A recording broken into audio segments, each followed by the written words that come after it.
Hey guys, it's Anything TV here, and today I wanted to talk about Usopp. Now, Usopp has been in the crew for a long time. He was actually the third person to join. But I always thought it was weird that ever since Usopp joined, he has a knack for predicting the future. There are a few examples of this, like in chapter 28, where Usopp spoke of a giant goldfish with poop as large as an island, and this was proven in chapter 128.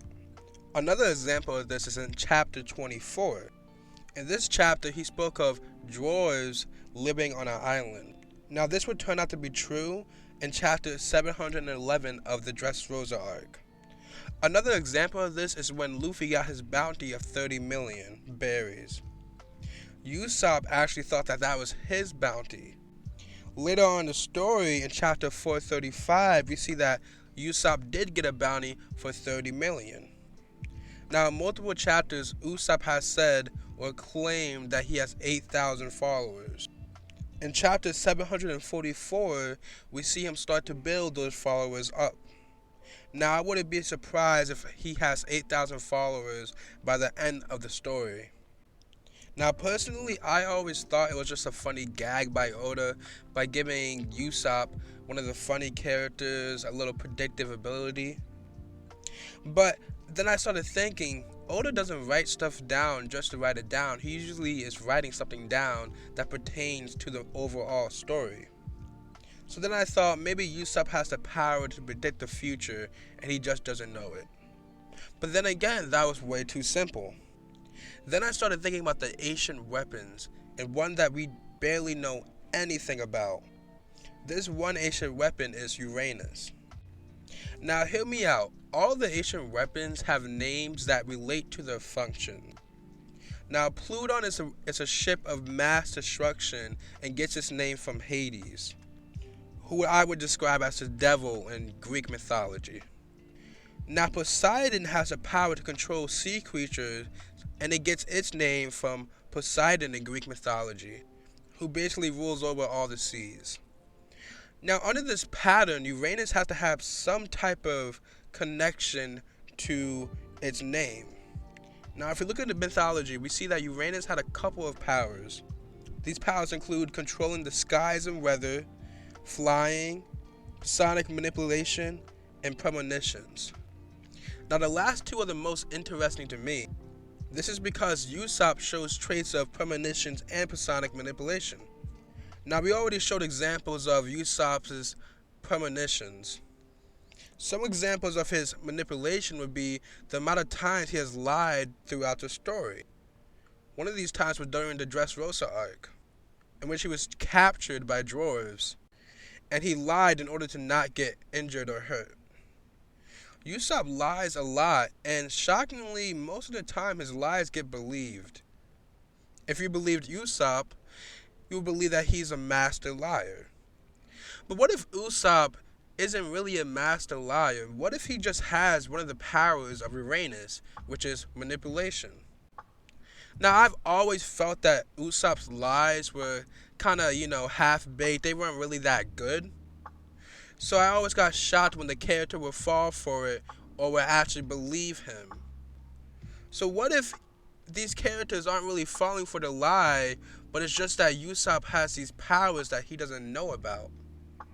If this isn't enough for you though, I would like to talk about Oda's foreshadowing.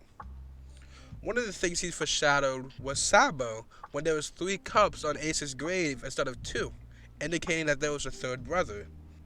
What I would like to focus on though is the Dressrosa arc. In this arc, Usopp gets a pretty interesting name change. Before he was Sage King, and now he's God Usopp. Now most of us may not have took this name seriously or thought it was just a gag, but I think when it comes to something this big like a name change in the bounties, I feel like it has a lot to do with the story. And although they haven't called him God Usopp because he was Uranus, that may be what Oda is hinting towards. He's probably laughing right now, thinking about how nobody has really figured out that he was foreshadowing that Usopp was Uranus. But let's tie it all together now. We have Uranus that we know nothing about, for the last 1,000+ chapters, whose name is tied to premonitions and manipulation.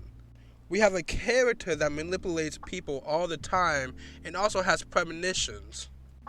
And on top of that, he is now called God Usopp. If you add this all together, it all gives strong evidence to the fact that Usopp may be the ancient weapon Uranus. And maybe the reason why we haven't learned about Uranus is that we need to wait for Usopp to realize that he is the ancient weapon. Maybe Usopp needs to awaken to gain these new abilities that he didn't realize that he had before. Now, some people may strike down this theory saying if anybody is a possible contender for Uranus, it would be Nami because of Uranus's powers with the weather. If I were to respond to that, I would just say that usually these ancient weapons don't totally tie to their name. They usually only keep a couple of powers from the name that they're given. So who's to say that the powers of Uranus isn't just premonition and manipulation, or who's to say that it's just weather powers, you know? Uranus had many powers, and Oda has to pick and choose which one he wants to give to the ancient weapon. Another argument could be that Usopp is mainly the sniper for the crew. He doesn't really have that big of a role in the story. But what I would say to that is that Usopp may be the sniper of the crew, but I feel like we all know Usopp because of his manipulation, his lying, and his predictions. That's maybe the reason why we know Usopp. That's his reputation. And also think about it this way. Luffy having extreme ties to two of the ancient weapons will help him a lot in the fight against the government. So tell me what you guys think in the comments. Tell me if you think I'm right. Tell me if you think I'm wrong. Tell me if there's any evidence to not support the backing of my theory. We're just trying to have fun and theorizing about the different characters of One Piece. Hopefully you guys enjoy. Drop a like, drop a subscription, drop a comment, and I'm out. Deuces.